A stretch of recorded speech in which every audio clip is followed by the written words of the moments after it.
réduire les déficits, l'année dernière, nous avons fait un effort considérable qui était 2/3 de prélèvement, 1/3 d'économie. Et cette année, nous allons faire 80% d'économie. On va en parler de ces économies. Oui, mais parce que on parle toujours de fiscalité, mais ce budget, c'est un budget d'économie avant tout, avec 20% de prélèvement. C'est-à-dire, si vous prenez l'effort de 18 milliards d'euros, 15 milliards d'euros, je dis bien 15 milliards d'euros d'économie, 3 milliards de prélèvements. Et il faut comparer ces 3 milliards de prélèvements aux 70 milliards qui ont été prélevés au cours des 3 années précédentes. Donc, nouvelle donne avec un budget qui marque la quasi-stabilité des prélèvements obligatoires. Quasi-stabilité, tout est là. 0,05% du PIB.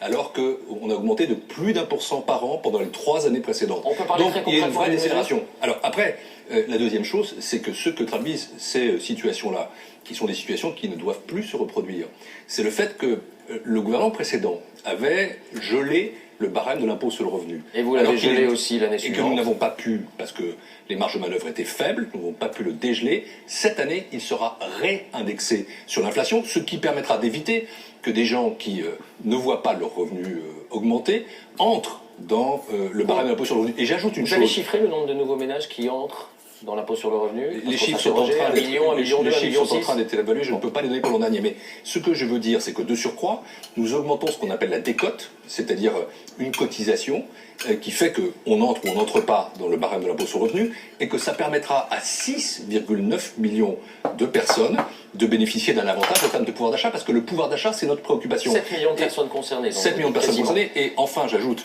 que en 2015, c'est-à-dire le budget d'après, parce que nous sommes sur une trajectoire, nous avons hérité de déficits historiques, ce sera 100% d'économie. Donc, il y a une nouvelle donne budgétaire qui est pour la croissance, pour l'emploi, à travers les économies, et avec des gestes très forts sur le pouvoir d'achat, nous rectifions, nous modifions ce qui a pu choquer légitimement. Un point précis, il a été dit que les réductions d'impôts pour les familles qui ont des enfants scolarisés dans le secondaire ou étudiants seraient supprimées. Ça fait grincer des dents, on l'a vu, y compris dans vos rangs. Est-ce que vous allez faire un geste là-dessus? Alors d'abord, ça faisait partie de la réforme de la politique familiale qui a été présentée il y a quelques mois. Pourquoi ça?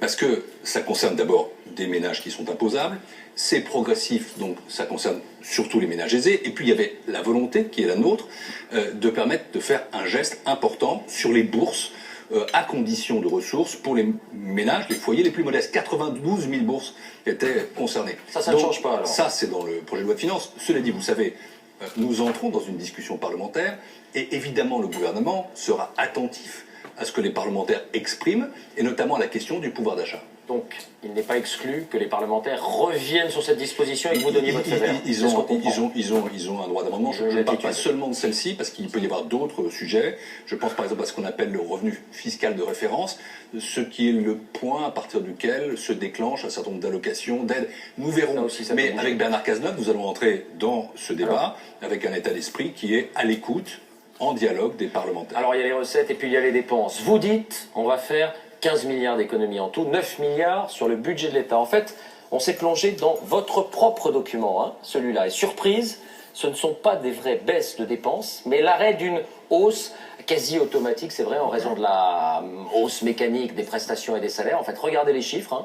On passe de 371,5 milliards de dépenses 2013 à 371,4 milliards. Est-ce que ça n'est pas abusé que de parler de baisse de dépenses? Non, parce que ce sont des baisses par rapport à ce qu'on appelle l'évolution tendancielle. Autrement dit, l'économie connaît une croissance, des citoyens avancent dans l'âge, ils connaissent des avancements, par exemple, d'échelons dans la fonction publique, il y a ce qu'on appelle le GVT, et donc si on ne faisait rien, la masse budgétaire de l'État, attendez, augmenterait de 9 milliards d'euros. Mais ça ne s'appelle pas une baisse, ça s'appelle une vous donner un stabilisation. exemple. Non, il y a des vraies baisses. Moi, je suis ministre de l'économie et des finances, une administration qui emploie 170 000 personnes.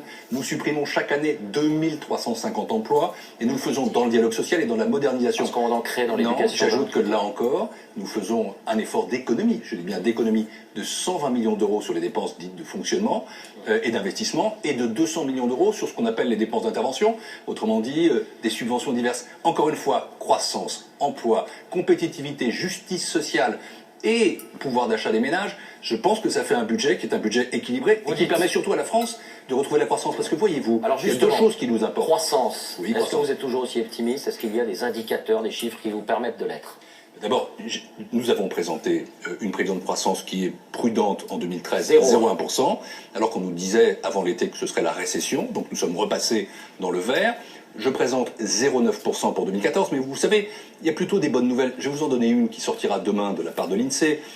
Le climat des affaires, comme on dit, c'est-à-dire ce que ressentent à la fois les consommateurs et les entrepreneurs, s'améliore de façon substantielle au mois de septembre.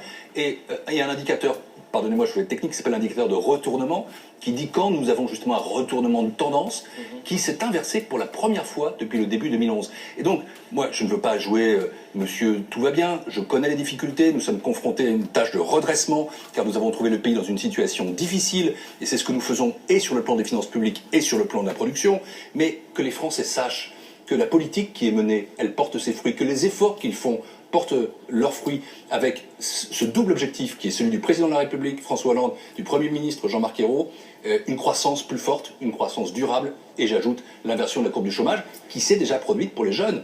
Et ce rendez-vous-là est un rendez-vous pour 2013. Merci, Monsieur le Ministre, d'avoir répondu à notre invitation ce soir.